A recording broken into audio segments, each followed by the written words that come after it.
What's up, friends? Welcome back to Culture Binge. This is the Wisecrack podcast where we spread our wings and fly and cough and pass out through the cultural zeitgeist. I'm your host, Michael Burns, joined as always by the woman who would rather miss 2 days of brushing her teeth than 1 day of work, Serby. And our special guest today, someone who's criticized this podcast very viciously for, quote, our embarrassing lack of narrative continuity. You know him from Show Me the Meaning, Raymond Creamer. Raymond, how are you today? I would never say that about our friendly sister podcast on the Wisecrack network. Listen, I read your Yelp reviews. It's fine. So we have a lot to talk about today, including our complicated feelings about the Olympics, why some people feel bad when they have to miss work, and how real life disasters can end up creating discontinuity in the media that we love. But first, just wanted to say hi and intro our friend Raymond, who's joining us today. You likely know him because you probably also listen to Show Me the Meaning. If you don't, this is Raymond. Raymond, tell us a couple facts about yourself, just in case there's any Culture Binge listeners who have not met you before. What are two important facts they should know? Oh, two important facts. One, I am, as you said, a co-host of Show Me the Meaning, Wisecrack's movie podcast.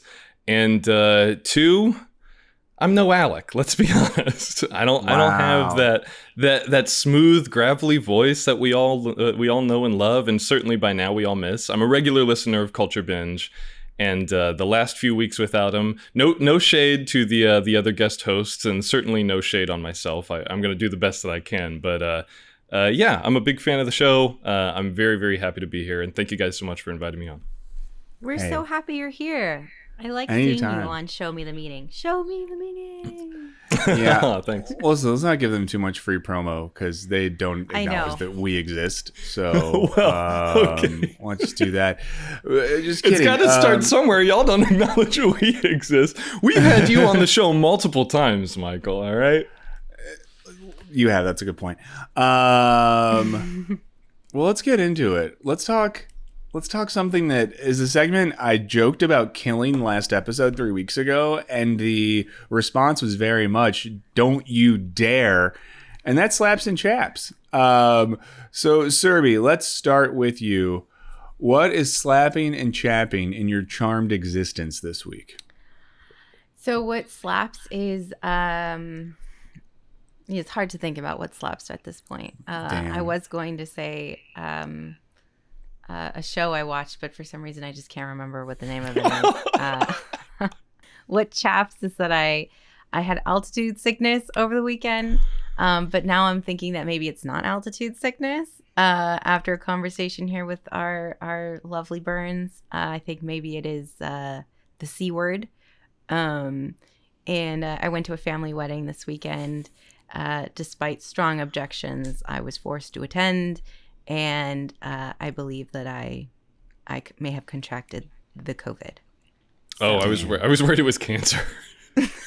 Oh yeah, well people say the C word. That's what it means. That's right. Oh no, so sorry to anybody. I didn't mean to make light of that. Wow, really starting off like that. Wait, did you give a slap? Nothing slaps. No. I had a slap when we started the show. I had a slap, but then when we did like the chatting before we went live, nothing slaps in this moment because all I can think about is COVID. Energy was so negative. Oh my god, I feel so bad now. Raymond, how about you? Chaps, slaps, anything that actually slaps in your life, or is it just a negative vortex?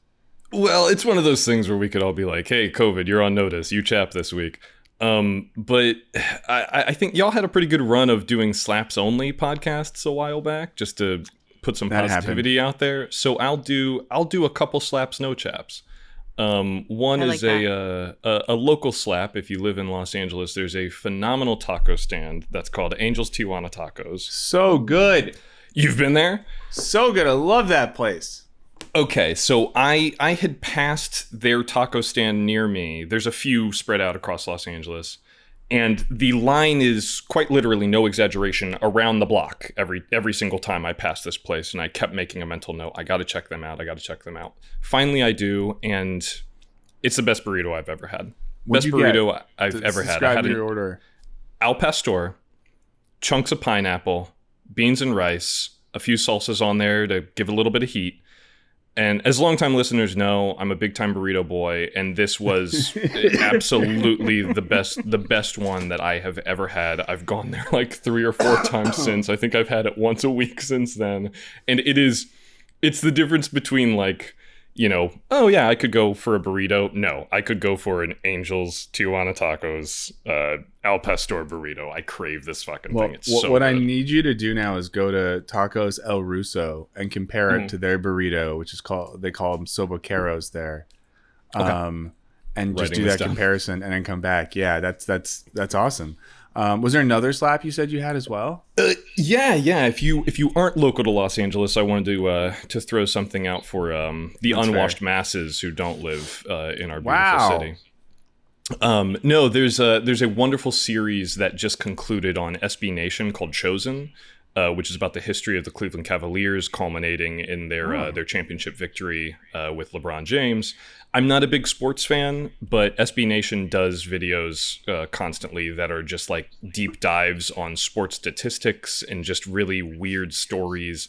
They also did like a 4.5-hour documentary called The History of the Seattle Mariners that came out, I think, last year. It was really, really good. And they had one documentary called Fighting in the Age of Loneliness, which is about kind of like the rise of MMA in popular culture as it sort of intersects with like increasing atomization in American culture. I can't recommend their work highly enough. They do phenomenal stuff. Even if you're not a sports fan like myself, I can't tell you the last time I watched a basketball game. It's still really, really fascinating how they do these deep dives into into the history of sports that draw greater themes out of like the surrounding history, the political and social context of the time as well. So highly recommend that their newest feature is Chosen about LeBron James. It's really, really good. And it's available on YouTube for free. So cool. go wherever you live, just get the best burrito that you have local access to and then watch that. Or listen to it, however you want to do it. Okay, my slaps and chaps. Slaps. We're kind of late on this since we've been 3 weeks removed now, and now this is old news. But the season 2 of I Think You Should Leave is great. If you haven't watched it, watch that. And then another thing I watched, which I've avoided for a while and finally binged all of, was Mythic Quest. And oh boy, I wish I would have watched that sooner. Fantastic show. It's on Apple Plus. It's Rob McElhenney and Charlie Day and Megan Gans, all of the It's Always Sunny in Philadelphia team.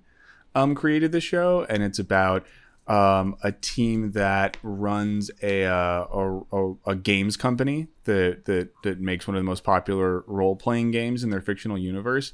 And it's so good, and it's such a diverse and fun cast, and it's both really, really funny, really heartwarming certain times, and it's the only show I've ever seen that made a COVID acknowledging episode that was good. And they did like a remote episode in season 2 that kind of acknowledged COVID and working through COVID, and they did a really good job of it. So, if you have Apple Plus, if you have their subscription service to watch Ted Lasso, just use it to watch Mythic Quest 2, I would say. Both seasons are up there. My chap, someone told me I couldn't say this, but I'm going to. My chap is that since we were last together, I got COVID. And for anyone who's wondering, yes, I got vaccinated, but I did attend a concert that turned into a little bit of a super spreader event, and most people who were there got it, and it sucks. And I'm still getting over it, and I'll be a nerd about it and say, get vaccinated if you haven't, because this sucks ass. And if you are vaccinated and you're in a place where it's spreading right now, just like be careful and don't go to crowded concerts. Where everyone's unmasked and singing and yelling, and people are just doing things that involve the exhalation of their breath. Just don't do it. It's not worth it. And don't go to family weddings either. Well, that's just like a never go to weddings ever, but definitely don't go to family weddings right now. I'm so worried too, Surrey, because I'm having a wedding in a few months, and we thought by this point things would be like mellowed, and now it's like, oh no, we're probably fucked. But you're mandating vaccines, aren't you? I'm like putting it's gonna. Oh, sorry, was I not supposed to say that? No. You can say that. And if anyone is listening in my stupid family, don't come if you're not vaccinated, idiots. But yeah, we're gonna put a thing on the invite that's like, please be vaccinated, and then I'm putting a little thing on the wedding website that's gonna have a note about that as well, which I feel okay about. I do too. I wish that was how it was at this wedding. I found out that there were unvaccinated guests there. That's not good, yeah. And I think I'm going to recommend, we might even just like casually recommend, but not like enforce people just like, hey, get a rapid test the week before. Why not? So I've heard of that. There was a baby shower I heard of where they had, everybody had to give a negative test, and masks were required as well during the event, even if you were vaccinated. There you go. Well, let's get into it. We got a bunch of topics to get through, and as much as I like to complain about how much being sick sucks, I'll do it another time. So something we talked about on the last episode, we were pre-Olympics at that point, and we discussed Sha'Carri Richardson and some of the very not cool stuff the Olympic Committee was doing in terms of banning certain athletes for very sus reasons. I wanted to zoom out a little bit this week now that the Olympics are in full force, and kind of ask the question, should the Olympics exist? Next question. Okay. So, Serby will be taking the counterpoint on this one. Yes, I imagine what we're heading towards is one of those scenarios where you two are diametrically opposed, and I do the annoying thing of saying, I completely understand both of your positions. Because this is one where I do kind of obnoxiously exist in that paradoxical space. But let's talk about the Olympics in general. And this is not the first time an Olympics has happened where leading up to it seemed like everything was a shit show. Like the same thing, for before the Brazil Olympics, leading up to that, stadiums were still under construction. People had died in the like rush construction projects. There was like Zika cases breaking out everywhere. In Sochi, things weren't finished. They didn't have snow in a bunch of the venues. There's a bad history of things going really poorly in a city before it hosts the Olympics. Also, and there was a good Washington Post thing about this from last week. The Olympics always loses money for the host city. Just from a simple like financial standpoint, they always go over budget. They always lose money. And I didn't know this until recently. One of the things that keeps cities putting bids in is like construction lobbyist. Because it's such a huge financial boom for the local construction industry that it's often construction lobbyists that are the ones that are pushing for it.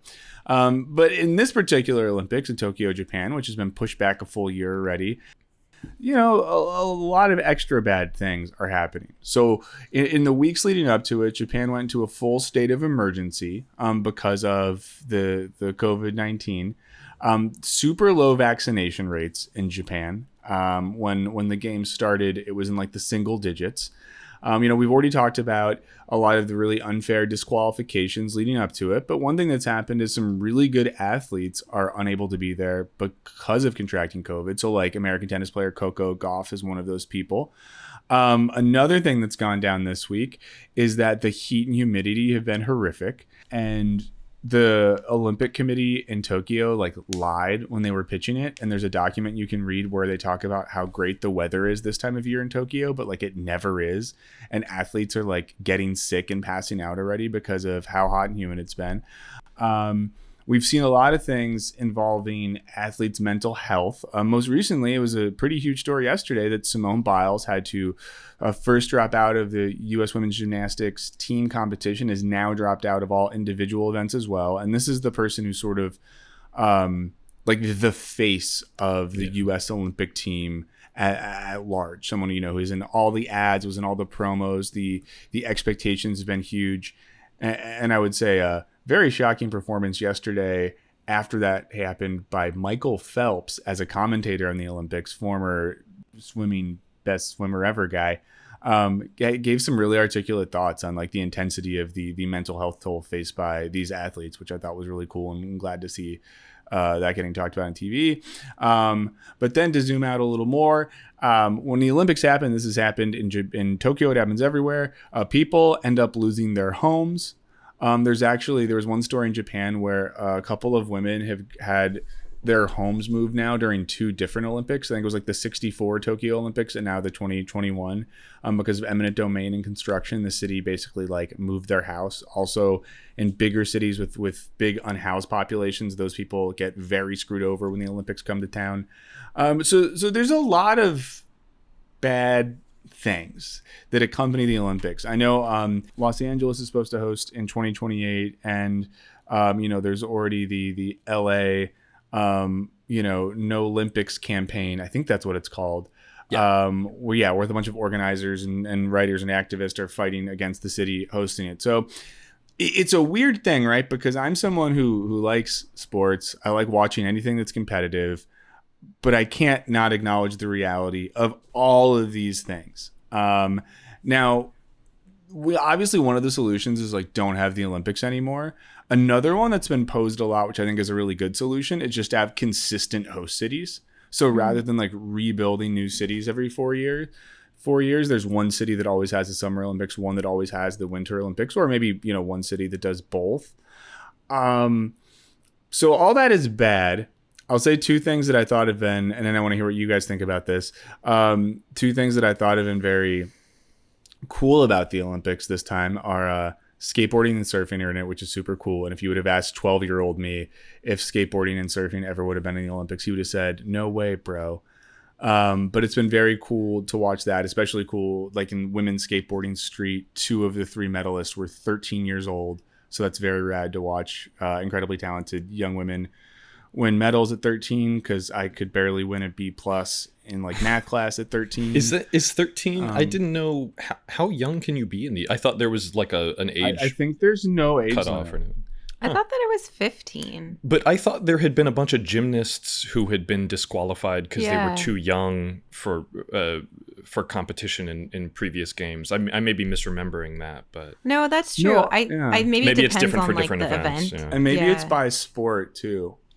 And I'll be honest, I don't see the point of that. I think if you have like a really baller 6-year-old, just fucking put him on the court. Like, yeah, you afraid? Yeah. What?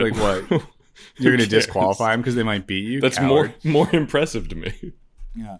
But before I ask you guys what you think about this, it's worth noting that there was so much media coverage about why the Olympics probably shouldn't happen leading up to it. A lot of coverage about all the bad stuff. But as soon as it starts, and this happens every time, the entire media narrative shifts, except for, more like alt publications, towards like, this is great. Here's the inspiring story, blah, blah, blah, blah, blah. And like, I don't know, I get caught up in that sometimes. So I know how I feel about this is objectively, I think the Olympics probably shouldn't exist. Subjectively, and there's people who even just because of the Sha'Carri Richardson disqualification, I know there's people who are like, we shouldn't watch it, we should boycott the Olympics, blah, blah, blah. I don't have that in me. I've been watching it on television. I'm interested in some of the things. And then part of me feels like, well, just because the structural thing sucks so bad doesn't mean I'm not going to like support and appreciate some of these athletes who are not famous and who only have this thing to do, on this stage every 4 years.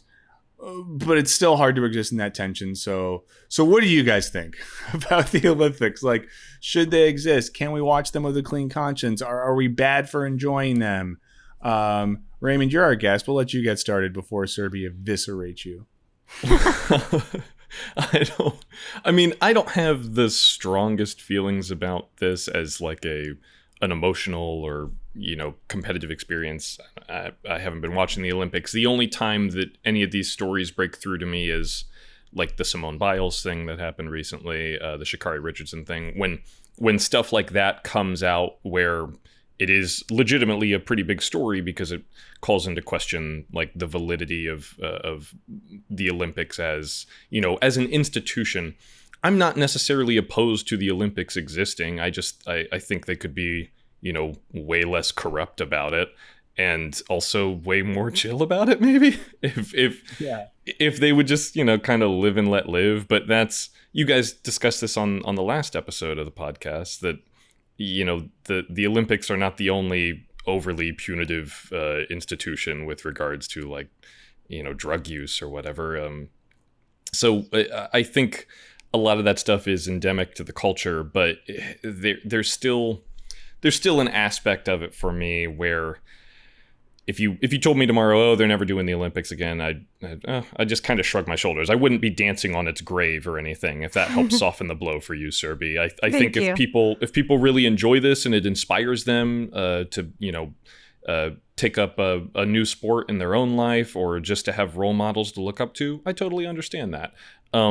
But you come back to those stories, Michael, about how people are displaced, how the Olympics have this weird habit of just economically ravaging whatever city hosts them. And then in addition to that, it just all seems like what the Olympics are supposed to represent, this notion of, solidarity and familyhood around this one shared activity or this one shared gathering.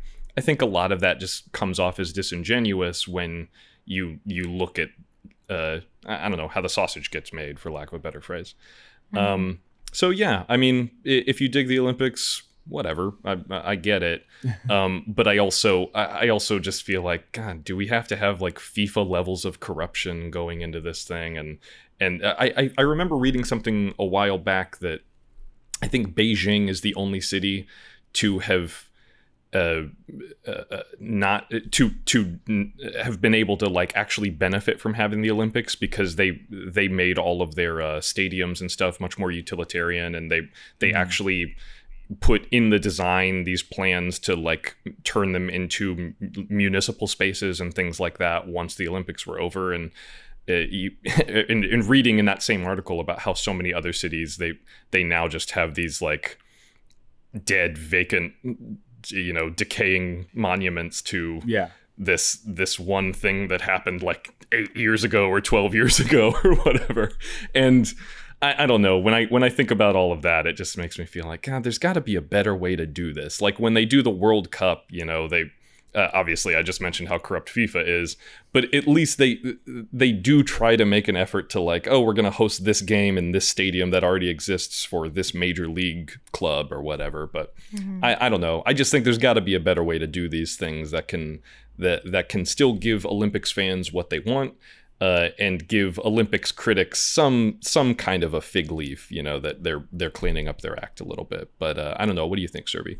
I agree with you. I think I love the Olympics. I mentioned on our last episode that I take time off work, guilt-free, might I tell you. I was curious. Was that true? That you? I mean, do you just watch Olympics coverage around the clock then? I just, not around the clock, but like throughout the day. Like I'll be like, ooh, swimming's on, or like, ooh, it's equestrian time. I just equestrian time. I just love the Olympics. I love the idea of like just global athletes, like everybody coming together, and it makes the world feel so much smaller, because other than like the World Cup and things like that, I can't think of anything else that like brings everybody together. And so I like that idea a lot. But I also agree. I get really upset when I think about the detrimental economic effects that it has on the local economy, and the effects that it has on the people, and crime increases and things like that. Like I remember reading about how horrible it is for a host country. And so that bothers me. I like the idea of there being a stable location for winter and summer, or at least like maybe a pool of like 5 and it just like rotates. I think that could be interesting. I wouldn't want the Olympics to end, but I agree that there could be major improvements made, and maybe it would be great if we didn't have so much corruption. I would really like that. Less corruption would be great. I think we can all agree. Less corruption would be awesome. Yeah, it is funny with all like the stuff with the Olympics too. Taking a firm anti-corruption stance on Culture Binge. Yes, Culture Binge. If we have one thing we agree on, it's the corruption. Not good. You heard it here first. Yeah, it is funny. Like this happens every time I watch the Olympics, where like I will be so caught up in some sport or event as if it only exists every 4 years, when it totally exists in other times, but I would have no interest. Like if you just like this morning, I was watching archery, and I was like genuinely interested in it. If it wasn't the Olympics and archery was on TV, I'd be like, what is this? Like people fucking LARPing as Robin Hood? I don't need to watch this. But then when it's, nationalistic, all of a sudden it's like, okay, yeah. Even like, swimming last night, watching Katie Ledecky's historic win in the 1500 freestyle. It's just like, this feels so big, but like, she does this all the time. They always have swim meets. I never would want to watch the other one. So it is a very interesting thing of like the nationalistic part of it, making our brains get into it, which is either cool because it's like Serby said, everyone comes together and we like it, or it's weird because we're like, yes, our country needs to win. But like all of these like trials and things like you mentioned, like it happens throughout the year. The country's all still, it's all the same competitors. So I watch like ice skating and some of those other events throughout the year, and you see the same people. They're doing the same routines they do all year long. So it's just on a bigger stage at the Olympics. So I mean, I guess I just think it's fun. I like hearing the stories. I like seeing the Olympic Village. I'm like such a sucker for that stuff. What's your favorite event, Serby?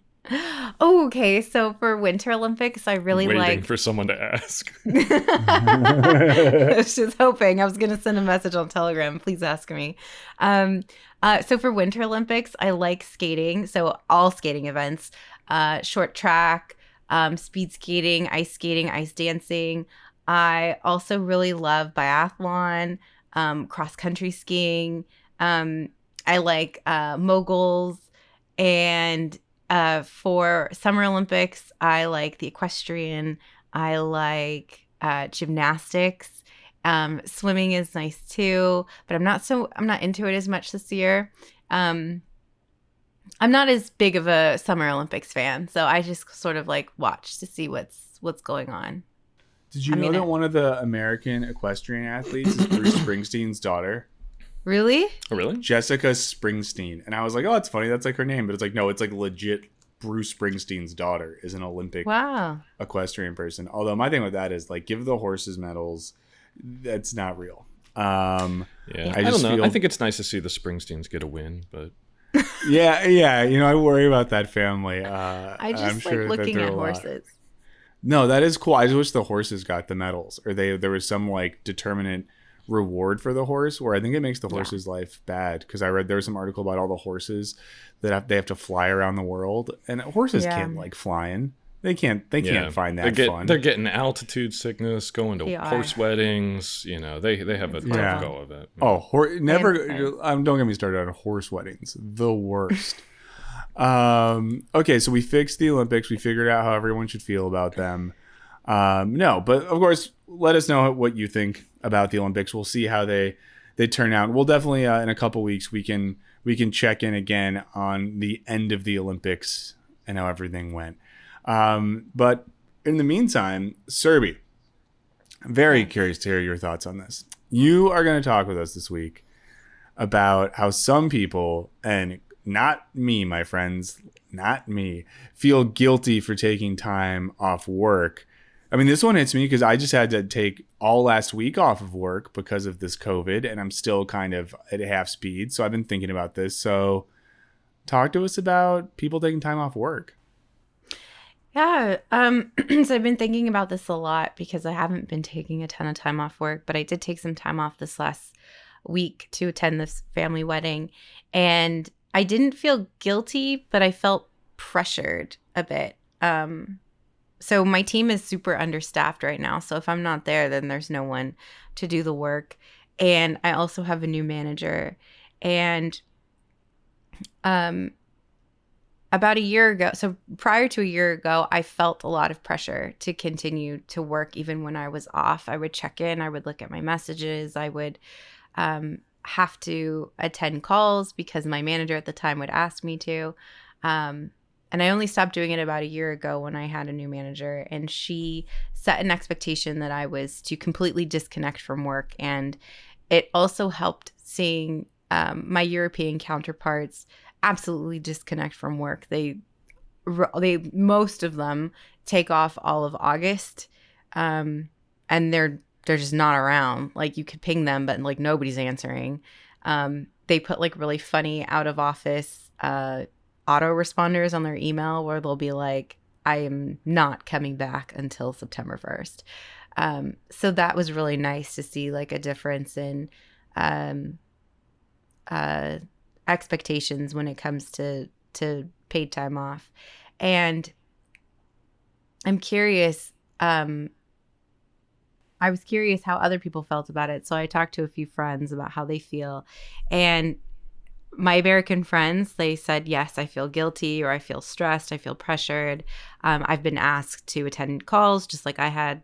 And my European friends have all said, no, I don't. I just tell them I'm taking all of August off. And I had a call with a friend from Spain who said, I told my manager I'm taking all of August off. And if he needs to, terminate me upon my return, I completely understand. But I'm taking all of August off. And my friends from Asia were like, no, I feel very stressed out taking time off. So it's interesting to see the cultural differences. And what I've realized throughout my career is that, and if you don't know this is a big news flash, work doesn't care about you. Your company doesn't care about you. So you have to be your strongest advocate in every way. And that includes taking time off and setting boundaries with your time, because nobody will value it as much as you do. And the one thing that makes the biggest difference is your manager. My previous manager was fantastic in saying, please disconnect completely. I don't want you to see you online at all. The one before that asked me to join calls. And I've noticed that when my manager asks me where I'm going or what I'm doing during my time off, I feel stressed about it. Like I feel stressed saying, oh, nothing. Like I'm just going to take a week off and hang out at home and go to the beach or go, walk around or go for a hike. And there's like this pressure to almost say like I'm going to be out of town or I'm going to be camping or something that makes me sound like I will not be available. And I wish that my manager or like any manager like wouldn't ask if you don't have that type of relationship, because I think it can cause undue stress on others. And I don't know if this is specific to me or if just based on my own experiences with managers. Because I remember one Christmas, my manager asked me what I was doing. I had taken 2 weeks off, and she asked if I was going anywhere, if I was doing anything. And I said, no, I have a lot of family coming into town the second week, but the first week I'm just going to do my own thing. And she put me on call to work that first week, since I wasn't going anywhere and I would have access to the internet. So I think that has shaped me to try to seem like I'm going to be disconnected a lot of times. I don't know. How do you two feel? Do you feel guilty or pressured to be around? Do you also get stressed when your manager or somebody asks you what you're doing when you take time off? I mean, I don't think I've ever felt guilty, but I've definitely felt pressured. And honestly, like until last week, it's like the first time I've taken off work in a while. And when you have COVID and you're sick, it's like easy. And it was almost, but then it made me feel weird that like being sick, people are just like, oh, of course.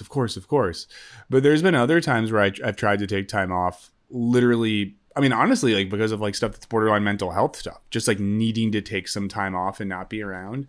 And that's so much harder. And it feels weird because I think I've had times at work before where I do want to take time off almost just like for myself, but you can't say that, or it feels weird saying that, or whatever it might be.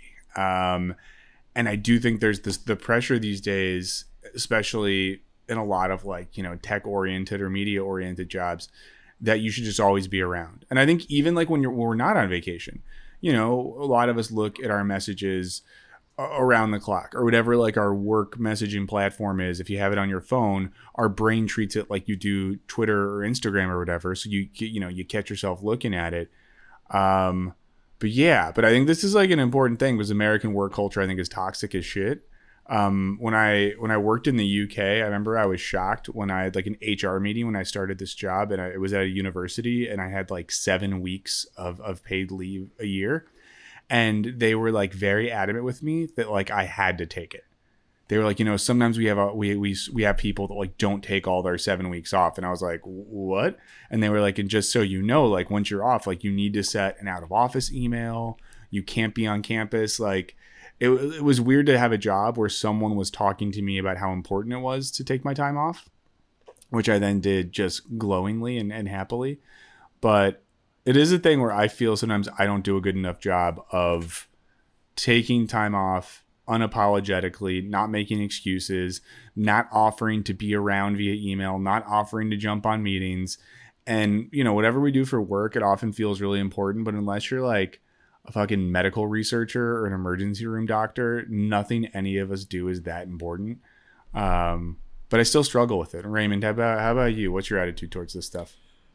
I'm probably not the best person to ask about that because I don't have like a formal sort of structured work environment in the way that a lot of folks might. I mainly work as a screenwriter, so for me it's just kind of like I write when I have an assignment. I do my best to meet deadlines, and then I write for myself on spec just to try and stay sharp. But I don't know. I don't have like paid time off or whatever. I just have to try and stretch the money I make as far as I can. So that's even with like stuff like that, it's hard too, because then there's that pressure to like when you're not working, or I think for people that have worked freelance before, it's that weird thing where if you're not pitching or you're not getting freelance work, well then you're not getting paid. So it's that tension of like, do I take time off or do I continually try to find more gigs or whatever? I don't know. Have you ever felt that? Yes and no. I mean, it's not at this point. That's more like my manager's problem.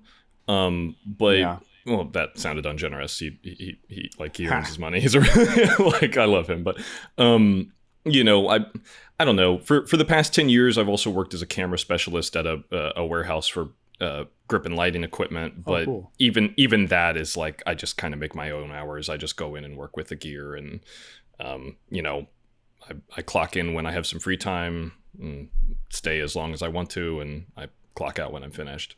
So yeah, I don't know. I mean, I'm just, like I said, I hear both of you, and I think I'm pretty much in the same league. I know that I could never really thrive in like an office environment or a corporate environment or a place in which people are like expecting me to care about this job even when I'm not on the clock or whatever. Like that's the kind of thing I also don't understand the notion of like a rigid 40-hour schedule just in general, because in my mind, if someone works for 20 hours, you're extracting 20 hours of labor for them and you're paying them for 20 hours of labor. Who cares if they don't come in for another 20 hours? Just it like that stuff is just it's very, very difficult for me to grasp that concept of like of the inherent value of productivity. Like I just don't really get that. Like if you have X amount of hours worth of work to do, how does it matter the degree to which that amount is partitioned? I just don't understand that. Mm-hmm. But like I said, I'm a terrible person to ask about this. I haven't had like a real job in a decade. Yeah. No, but I feel like, Raymond, like especially in the context of living in Los Angeles and doing creative adjacent work, I mean, this is the first time in my life in the past year and a half that I've truly had a more like traditional, full-time work schedule job. And before that I was just doing like freelance writing and other stuff, and before that was in academia, which is very flexible, all things considered, schedule wise. And I've even felt it recently being in Los Angeles, like, a lot of my friends do have schedules and jobs that are more flexible. And I get so mad sometimes because it seems like they do get to do more fun stuff than me. And I do think there's like a tension sometimes between in the current economy between like people that don't have to have like a traditional job, and even like seeing on some job contracts when they like put in like 10 paid days off a year, my brain goes to like, that's fucking it all fucking year, and you're giving people 10 goddamn days to live life. Like, that sounds horrible. It makes me want to, never mind. I won't say it's too dark, but my sister just had her second kid, and she just started a new job where they were like, oh, and this is, she was telling me it's way better than my last job. I get like, I used to have, 4 paid days off or 7 paid days off. She's like, now I have 10. I got like a full 3 more. And she's like, I'm going to have to burn all those with, my daughter, but like no mat leave or shit like that. I mean, it just fucking sucks. Like it is, there is, as both of you have mentioned, there's this very weird, I don't necessarily know that it's 100% tied into like the hustle or grind culture of Instagram. I think that is sort of its own beast, but there is that sort of like corporate fealty culture that permeates a lot of office spaces, at least in the popular imagination, I think. Mm-hmm. Yeah. It's interesting, though, that this is like a topic that is discussed at a lot of tech companies and a lot of startups in general. And now companies are instituting minimum vacation policies. For example, you have to take 30 days off a year. You have to take 3 weeks off a year. I'm not sure how they enforce that, but it's nice, I think, to set that standard and that baseline expectation for people that you are encouraged to take 30 days off a year. At least. And I've seen some companies, a friend of mine works at a company, and they shut down the whole place one day a month. And it's just for everybody to recharge. And I think it's nice that's like a trend that's coming to sort of normalize time off, especially in for American workplaces, because we only get 10 days off mostly. Hopefully it becomes a bigger trend and more accepted and normalized. Yeah. I think the other side of that, though, especially as more and more folks start working from home through the pandemic, and even a lot of businesses are signaling now that may be kind of, the new normal, so to speak, going forward, that a lot of their workforce, if they can work from home, will be allowed to do so. And I think that's a net positive personally, but I also can see how, trends that have already been established of work encroaching on people's personal lives could sort of be exacerbated by that, because you work from home now, there is no start and end time, at least not in a clearly defined sense, that you may be expected to work, like, maybe the expectation is that you're still putting in the same amount of hours each day, but it might be in the middle of the night all of a sudden. It might just be spread out in ways that become their own kind of anxiety inducing. Like I said, I think more people working from home is a net positive, but I can still see how it could kind of accelerate some of those trends of the workplace invading the home space. Mm-hmm. Yeah, I'm the idiot that has done that multiple times in my life, where I've like work from home stuff, and it's like, oh, I can just like do this whenever, and then I waste my whole day procrastinating and have to spend my entire night working, and it sucks so bad. Sure. But I think what we can all agree on, and anyone who's listening here, I think the main thing we can all agree on is you shouldn't feel guilty for taking time off work. Your work isn't your life. Like Serby said, your job does not give a shit about you. One day they'll find a reason why they don't need to pay for you anymore, and your ass will be out the door. And then you'll think, like, why did I ever sacrifice any of my finite time on earth for these people? It's hard to realize that, because and work can foster these relationships where we feel a sense of guilt, and we're on a team, and it's our family. We had to do stuff, but like, nothing you do matters, right? Nothing we do at our jobs truly matters unless you're like a fire person, I don't know, or like a chef that makes really good burritos. I don't know, but I'm gonna draw the line at no jobs matter. I think there are definitely some jobs that truly matter, but I mean I can't claim to be one of those. I'm being very hyperbolic. No, I know it. Yeah, but you know if your job is world changingly important in how it matters. So let's just be realistic about what we do, but take time off, don't feel guilty, and definitely at least get the minimum you have. Whatever your amount of vacation days and sick days are, take those every year. At least that. And then fucking take more. I worked at a negotiate. Like if you get a new offer and they give you 2 weeks, negotiate for another week of vacation. I was just gonna say I worked at a video store when I was a teenager, and there was this old guy who came in one time and tried to steal 2 DVDs, and the things beeped on his way out, and I went out and snagged him. I said, "Hey man, I don't want to cause any trouble. We just want our videos back. No big deal." And then my manager came out to say like, "Oh, what's the ruckus?" And I said, "It's not a big deal. He's just, he forgot to pay for a couple videos, but he's going to go on his way." And they're like, "No, we're going to call the security. We're going to get this will not stand." But I was like, this old guy who wanted to watch Rose Red on DVD. Like, so I'm sitting there thinking to myself like, fuck me, this is just, this isn't what I signed up. I don't want this guy to go like get even if it's just a slap on the wrist. Like, it's not worth it. Like, so after that, I mean, let people steal. The floodgates were open. I just let people steal. Yeah. I don't care. But I bring that up only to say that, like, yeah, there is a bottom line that they're looking out for, and you are not included in that equation. Listen, this has long been a pro petty theft podcast. And especially stealing from Whole Foods, right? I do have an update on Whole Foods stealing. That I've had it confirmed. They have an employee non-confrontation policy, so you have nothing to lose but your change, friends. If you are at a Whole Foods, go to that self-checkout and just fake scan a few things, toss some stuff in your bag. They're not going to confront you, and do it in such a way where if you need to, you can be like, "Oh my God, I'm sorry. I'm just so out of it. I was just like scanning stuff. Oh my God, I didn't scan that $30 steak. I'm silly like that." And I'm curious if we could actually get the how-to for stealing from Whole Foods up here in a bullet-pointed list in case folks are watching. Listen, there's a back episode, I won't say which one, where we basically did that. So go back through the Culture Binge archive, and you'll have some. Today we're talking about hot wiring. I don't know if it was we did that. It was more Serby. Yeah, you seem like a little bit more of a rule follower, Serby. Yeah. Because I'm so afraid that I'm going to get in trouble. I would just. No, you won't. It would stress me out. Non-confrontation policies.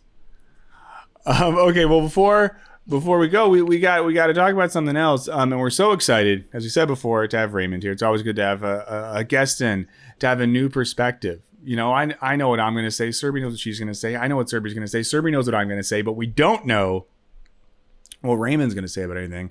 So you're going to talk with us about discontinuous narratives, if I understand this correctly. So tell us what you're thinking, and we'll chat about it.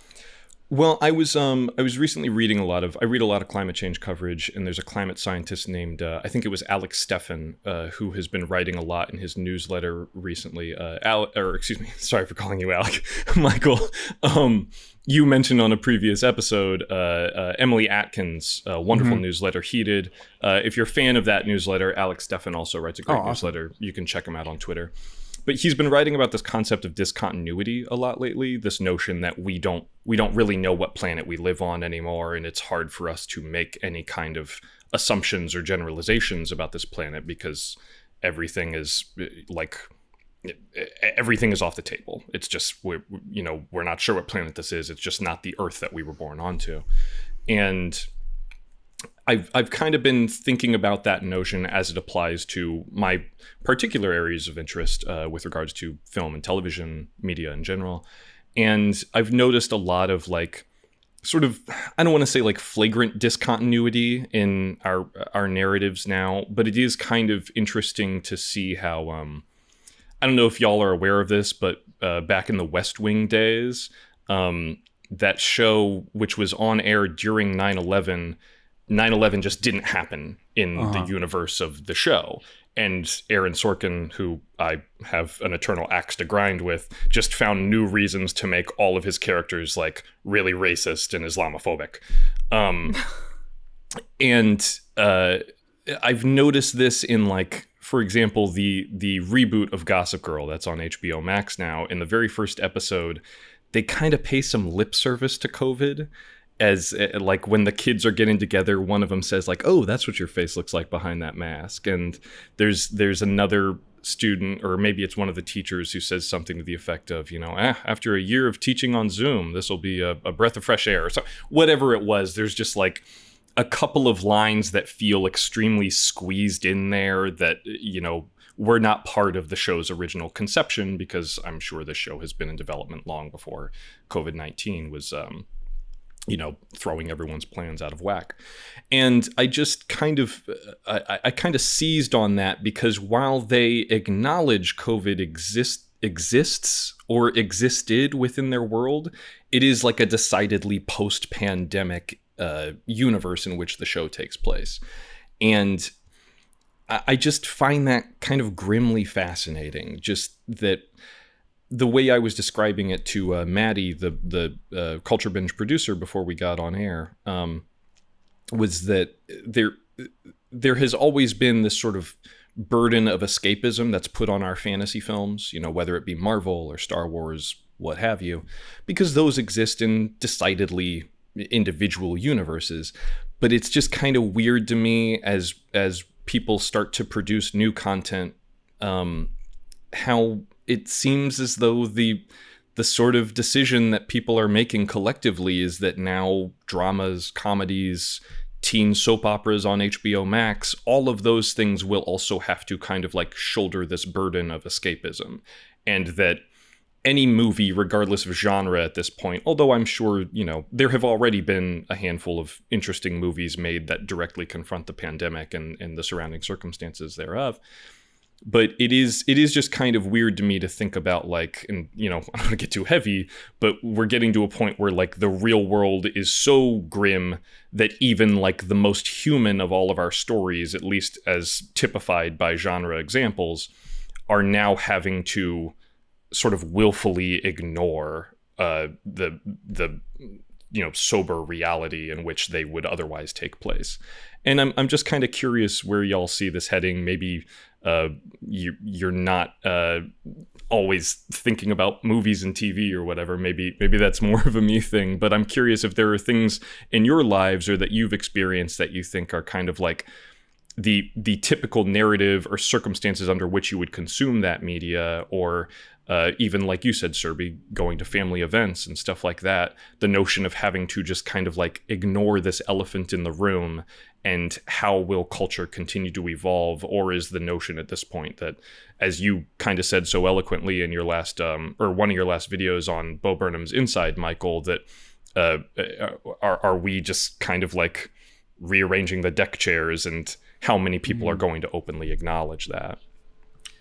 Yeah, it's so weird. And, I think a thing I think about a lot is like how much is media, and especially like audio visual art, a matter of escapism and like a certain version of like comfort food, and how much of it is art that we expect to confront the material and psychological conditions of our current moment, and like think through things with us, or confront things about the world.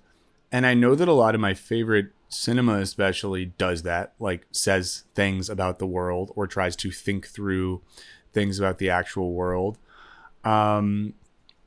But it's just a hard balance. I mean, I feel like sometimes these days it ends up being in like, and I don't know this genre super well. I know you do, Raymond, but sometimes it feels like it ends up being like weird, like horror films and stuff end up being the only ones that are like sort of metaphorically or sort of like allegorically dealing with things that are actually happening in the world and how bad it is, because we can't deal with it otherwise. Or, in the 90s when we were, when sort of like climate change was becoming a bigger part of the national narrative, we had this whole string of like end of the world disaster movies, but we rarely have movies that imagine like what the world will probably actually look like in 30 years in more of like a grim realist way. And I wonder, I'd love to be in the room with someone trying to like sell a movie or a TV show that deals with reality in maybe a more realist way. But yeah, I don't know. And the COVID thing, especially, I think with like climate stuff, I get mad that there's not more art that deals with that. With COVID, I think part of me initially was like, I don't want to think about this anymore. So I hope things don't make, I think we've talked about this on here before, like COVID episodes or whatever, because like, why do I want to live in that world anymore? But then I think, like, how could a show do that interestingly? I think, like, that's, like, I mentioned this in my slap, like the show Mythic Quest, I thought did a really good job of that. And in particular, the reason they did a good job of it is because their COVID episode dealt with how the mental health ramifications of loneliness and isolation are very real. And you have a character in that show who, it's not that the character gets sick with COVID. I think we all know, like, that's a very real, straightforward negative effect of getting sick like that. But we see someone kind of break down because they're just, like, alone and they're working on their computer all day doing tech stuff. And we see that isolation and alienation hit. And I thought they did that very beautifully. But yeah, I don't really know. Sabrina, what do you think about this? I like escapism. I watch film and television to escape from what I'm going through in my daily life. Like, I don't want to be reminded of the pandemic when I'm watching it TV. So it bothers me, like, either commit to it or don't. And I watched a show, Working Moms. I started watching just to have something while I work sometimes. And the latest season, they showed the characters, like, looking at their phone and seeing, like, a message that the country was locking down. But then that was it. There was like no other mention of the pandemic. There was nothing. It was just like, March, we get a text message that the country's locking down. And then it fast forwards to August. And so, like, things like that bother me. So I feel like just either do it or don't do it. But I prefer they don't do it. So I think there's enough going on. Like, I don't need to see it. And I don't need to process things unless it's in a way that, like Burns said, like, where they're dealing with a unique aspect of the situation. I think would be interesting to see, like, a story to tell that isn't the most well-known story or the most prevalent story. So I think that would be nice. I think there was something else you mentioned, Raymond, but I can't really remember about like daily life, like how things have changed and ignoring the elephant in the room. And when I was at this family wedding, it did seem like nobody was really talking about the pandemic. Like, nobody was talking about stuff. And I felt like I was the only one talking about stuff, like, because I was wearing my mask. And but, like, it was strange to think that, like, that the way I look at film and television was the way that people looked at this family event. Like, I'm here to escape. I'm not here to think about the pandemic, even though we're at a large family gathering and nobody's wearing masks and a lot of these events are indoors. So it was interesting to see how people wanted to turn off, and then when they go back to their daily life, they'll go back to wearing their masks in restaurants or in grocery stores and things. Sure. Yeah. I think the thing that was just kind of, I agree with you, Serby, that it's kind of like, do it or don't do it. And that was the thing that jumped out at me so much about the Gossip Girl example, was like, okay, you acknowledge that this thing is real, but then they have decided to just forego any ripple effects of that. All the characters' lives are totally unaffected, either economically or, just physically. They come back into a school that is completely, it's just the school. Like, there's, there aren't partitions everywhere. There are no lingering effects or knock-on effects of the pandemic. And I think that's I agree with you. If you want to make a TV show, go and make a TV show. I think audiences are savvy enough to know that drama is fiction, or, TV shows are fiction, rather. But it is just... It's just weird. It's weird to acknowledge, like, and I think Gossip Girl is an interesting example because the original run of the show, much like, I don't know, Downton Abbey was another big nighttime soap from that era that seemed like kind of a response to the recession in a weird way, where it was like, oh yeah, people have had this massive life change, and a lot of people are on their back foot financially. A lot of people's lives have been ruined. And folks just want to watch, like, pretty people in pretty places and living in the lap of luxury. And there's just this weird kind of to bring it back to the reboot, there's a weird kind of mirror example happening with this, where it's like, no, folks now just want to, like, the height of fantasy has become not like Dungeons and Dragons and Wizards and Witches. The height of fantasy now is just having a life that is unimpeded by these sort of, accelerating disasters and stuff. And I find that very weird. But then the obverse of that is like those weird hotel commercials where families wearing masks are like giddily checking into their room and jumping on the bed and stuff. And it looks like something out of a Paul Verhoeven movie.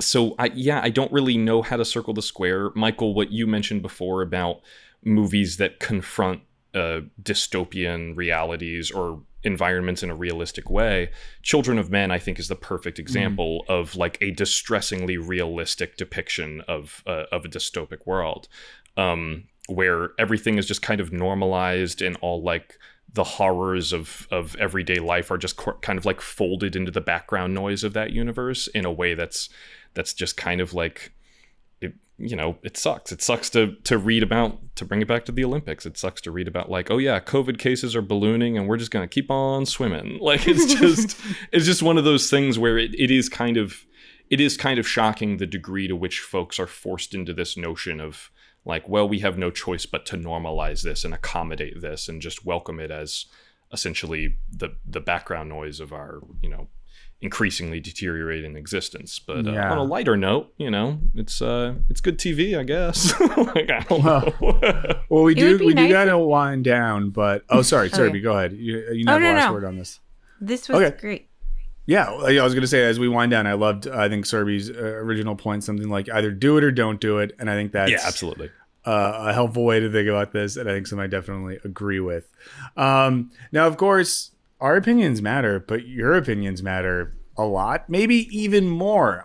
So let us know what you think about the topics we talked about today, or other stuff you want to talk about, by shooting us an email at culturebinge@wisecrack.co.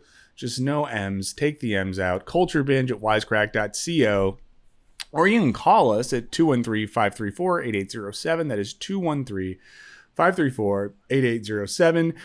Not going to dive into the mailbag deeply today. We've been off for a few weeks. Some of the topics aren't as relevant anymore, but please hit us up for next time. In the meantime, I will say this. We got a comment from our good friend Dude Abides today where he said, my question of the week: you are given $600 for retail therapy. What are you buying? So I'm going to ask that to Raymond and Serby right now. Dude Abides question. You get $600. You have to spend it on something that's in the category of retail therapy. What are you doing with it? So there are two things I would buy. One would be a really nice pan, or like a skillet, or a really nice pot. I really want like a nice cast iron one. So I would buy something like that. The other thing I would buy, there's this like skincare company that I heard about. I think it's called SkinCeuticals. And it's very expensive. Like everything is like $150.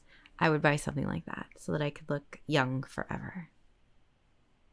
Hell yeah. Not that you need to look young forever, but hell yeah. Raymond, what would you buy with your $600 of retail therapy money? I hate to be super boring, but I don't have many splurge items. I'm a big movie collector, so I'd probably go crazy at the Barnes & Noble Criterion sale, maybe pick up a few books while I'm there, and I could use a new pair of flip-flops, I guess. Wow. Nice. A simple man of simple pleasures. You love to see it, folks. What about you, Burns? I think I would maybe want to spend some money on some like nice speakers for my like TV audio system situation. I was thinking about that the other day when I was watching a movie, and I was like, my audio is a little spotty. I wish it was better. So maybe like a Sonos system or something like that, so I could have some speakers behind me or on the sides or something like that would be pretty cool. That, or like really nice towels. It'd be nice to get out of the shower or the bath and just have like a really nice towel, like a towel that feels fancy. Because I think I have towels that are just the whatever I bought that was like the cheapest thing at Target for the past 10 years is like what I buy for towels. So I would want a nice towel. I used a towel at my girlfriend's place recently. I was like, fuck me, where did you get this? It was so nice. I didn't know they could be that absorbent because I've been using the like bottom of the rack ones from Target as well. Right. And then, in the chat, Dude Abides did say hashtag buy Serby pot. So, Serby lives in a legal state. So luckily she can buy her own pot if she needs to. But if you do want to listeners send drugs in the mail, just do it. Try to, just Serby at, I don't know. I'm not going to make up a fake address. It's not worth my mental effort because it's waning. So before we wrap up, people want to, rather than just email us at culturebinge@wisetrack.co or call us at 213-534-8807, they just want to bug you on social media. How can they do that? Raymond, we'll start with you. Where are you at on social media? Yeah, you can find me on Twitter and Letterboxd. I'm at Crematoria. If you're a big movie fan, come by, say hi. We can always talk movies or whatever, Hell yeah, do that. And then, of course, everyone listen to Raymond on Show Me the I probably Meaning. should have plugged that. No, I got you. No. It's better Thanks, that you man. didn't come in here and plug your own shit. I'll do it. I'm a company man. Serby, how about you? Where can we find you on the internet? You can tweet me at SurreyPatel22. Awesome. And I'm Michael O. Burns on Twitter and Instagram. We'll be back soon. Maybe we're back next week. Maybe we're not. I think we're doing next week. Yeah. Next week. So we're making up for time off. We'll be back next week. We have another fun special guest. So come back and see us then. It's only a week from now. This has been Culture Binge for Raymond and Serby. I'm Michael. See you next time. Bye.